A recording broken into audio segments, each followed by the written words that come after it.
Assalamualaikum warahmatullahi wabarakatuh. Adik-adik mahasiswa paramedis, pada kesempatan kali ini kita akan membahas bersama anatomi organa genitalia maskulina. Dari kata ini kita bisa memaknai dalam bahasa Indonesia, organa berarti alat, genitalia berarti kelamin, dan maskulina berarti laki-laki. Jadi adalah alat kelamin laki-laki.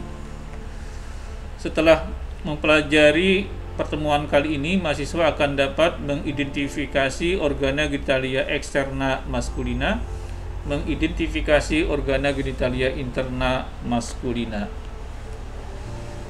Organa genitalia maskulina sama dengan feminina, dapat diklasifikasikan berdasarkan letaknya. Organa genitalia maskulina interna terletak di bagian dalam, organa genitalia maskulina eksterna terletak di bagian luar. Organa genitalia maskulina yang eksterna terdiri atas penis dan skrotum. Sedangkan organa genitalia interna maskulina terdiri atas testis, epididymis, ductus deferens, vesicula seminalis, ductus ejaculatorius, glandula prostata. Di sini nanti ada glandula bulbo-urethralis,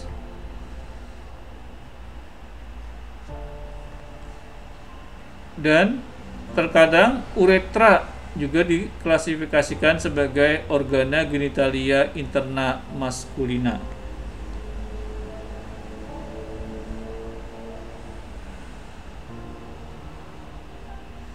Jadi ini klasifikasi dari organa genitalia yang maskulina. Sedangkan organa genitalia eksterna tadi terdiri atas skrotum dan penis. Mari kita bahas satu persatu. Yang pertama testis dulu. Testis ini homolog dengan ovarium pada wanita. Kalau pada wanita berfungsi untuk oogenesis, pembentukan sel ovum, tetapi pada laki-laki berfungsi sebagai spermatogenesis untuk memproduksi spermatozoa atau spermatozoon. Testis di samping tergolong sebagai alat reproduksi, sebagai organa genitalia, organ testis juga bisa berfungsi sebagai organ endokrin karena menyekresi hormon testosteron.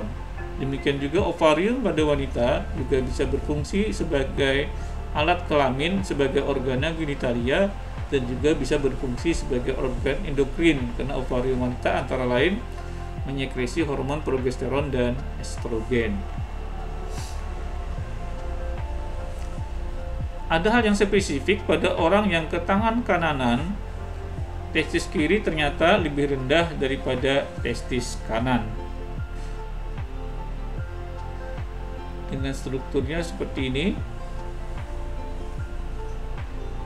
Kalau kita lihat di sini, ada saluran-saluran yang terdapat pada testis, atau kalau kita lihat strukturnya dulu, ini adalah tunica albuginea. Kemudian di bagian sini disebut dengan mediastinum testis, dan di bagian sini disebut dengan lobulus atau lobuli. Nah, pada lobulus di sini terdapat saluran saluran kelamin yang disebut dengan tubulus seminiferus. Karena berkelok-kelok maka disebut dengan tubulus seminiferus convolutus. Begitu mendekati ke arah mediastinum testis, tubulus seminiferus convolutus ini menjadi lurus sehingga disebut dengan tubulus seminiferus rectus.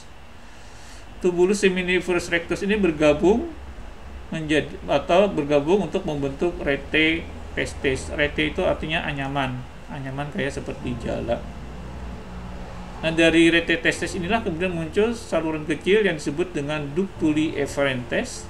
Ductuli efferentes ini merupakan saluran yang menghubungkan rete testis dengan ductus epididymidis. Di tubulus seminiferus convolutus inilah yang kemudian terjadi proses spermatogenesis. Ini adalah potongan melintang atau gambaran histologis dari tubulus seminiferus convolutus. Terjadi proses spermatogenesis di sini dari spermatogonium yang masih primitif akhirnya menjadi sel spermatik dan sel spermatozoon yang matang.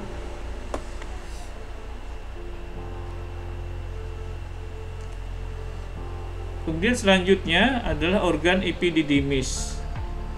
Epididymis terdiri atas kaput, kepala, korpus, badan, dan kauda ekor. Ini adalah epididymis yang terletak di belakang testis, di belakang samping dari testis. Ada bagiannya yang disebut dengan kaput, ada bagiannya yang disebut dengan korpus, dan ada bagian yang disebut dengan kauda ekor, badan, dan kepala. Jika kita melihat di epididymis ini dibentuk sebenarnya oleh suatu saluran berkelok-kelok yang sangat cukup panjang yang disebut dengan ductus epididymidis.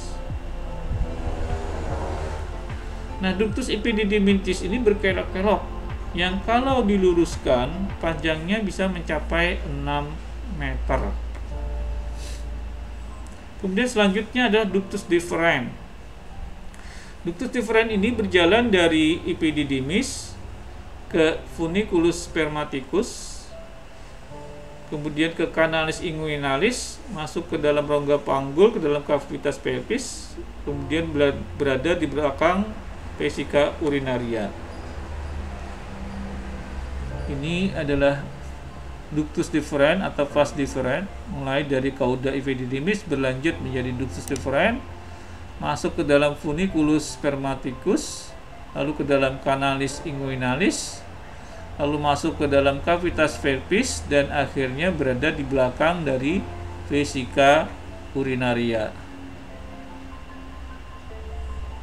Pada saat berada di belakang vesika urinaria, lumen dari ductus deferens membesar yang disebut dengan ampula. Ampula ductus deferens. Kemudian selanjutnya alat kelamin interna dari laki-laki adalah vesicula seminalis. Vesikula ini berarti kantong kecil. Kalau vesika kantong besar. Vesikula kantong kecil yang terkait dengan cairan sperma yang disebut dengan semen. Jadi disebut dengan vesicula seminalis. Vesicula seminalis inilah yang menyekresi sebagian besar dari cairan semen. Hampir 60% cairan semen diproduksi oleh vesicula seminalis. 30%-nya diproduksi oleh testis. Tadi sudah disebutkan bahwa vesicula seminalis ini terletak di belakang vesika urinaria. Ini dia berada di belakang dari vesika urinaria, kiri, kanan dan kiri, di lateral dari ampula ductus deferens. Dan ini dapat dipalpasi melalui rektum. Kemudian berikutnya adalah ductus eiaculatorius. Ductus eiaculatorius merupakan gabungan dari ductus deferens dan ductus dari vesicula seminalis. Ductus eiaculatorius ini menembus glandula prostata dan akhirnya bermuara di uretra vas prostatica.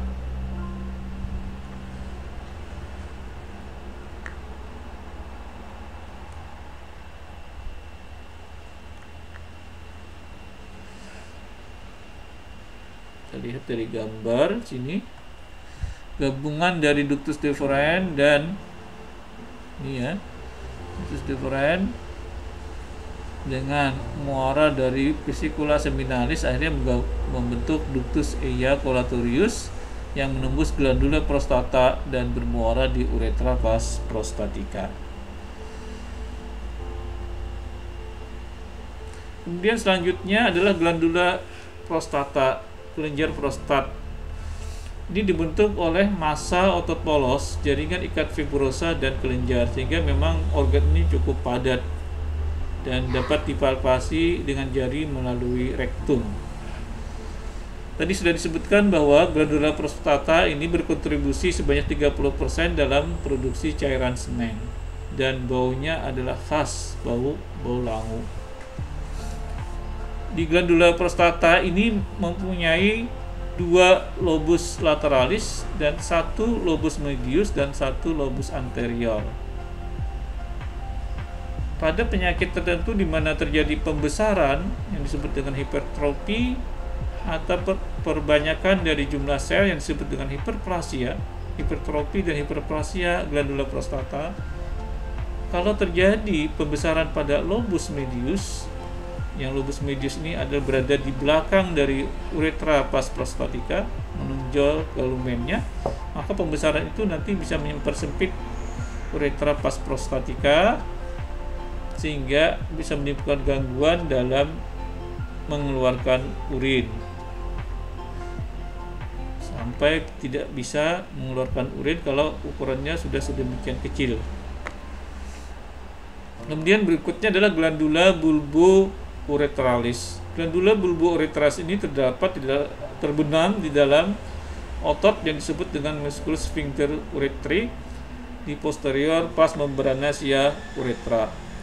Ini adalah musculus sphincter urethrae di diafragma orogenitale. Disinilah nanti terdapat glandula bulbo-uretralis.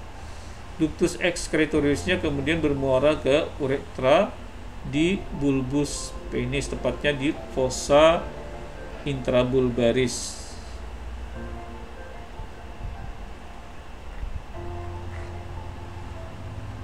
Jadi dengan demikian dia bermuara di permukaan bawah dari vas spongiosum uretra, dan lebih spesifik lagi adalah di fossa intrabulbaris. Kemudian kita lanjut ke organa genitalia yang eksterna. Ada 2, yaitu skrotum dan penis. Yang pertama adalah skrotum. Skrotum merupakan kantong yang terdiri atas kulit, dan di bawah kulit nanti ada lapisan otot polos yang disebut dengan tunica dartos. Tunica dartos ini melekat erat dengan kulit di atasnya sehingga tidak bisa dipisahkan antara kulit dan tunica dartos. Dan tunica dartos ini tidak mengandung lemak. Ini berbeda dengan jaringan subkutan yang lain. Jaringan subkutan yang lain biasanya diisi oleh jaringan lemak subkutan. Nah, pada jaringan subkutan dari skrotum ini sudah mengalami modifikasi, dia berbentuk otot polos dan sudah tidak mengandung lemak. Mempunyai 2 kompartemen, kanan dan kiri.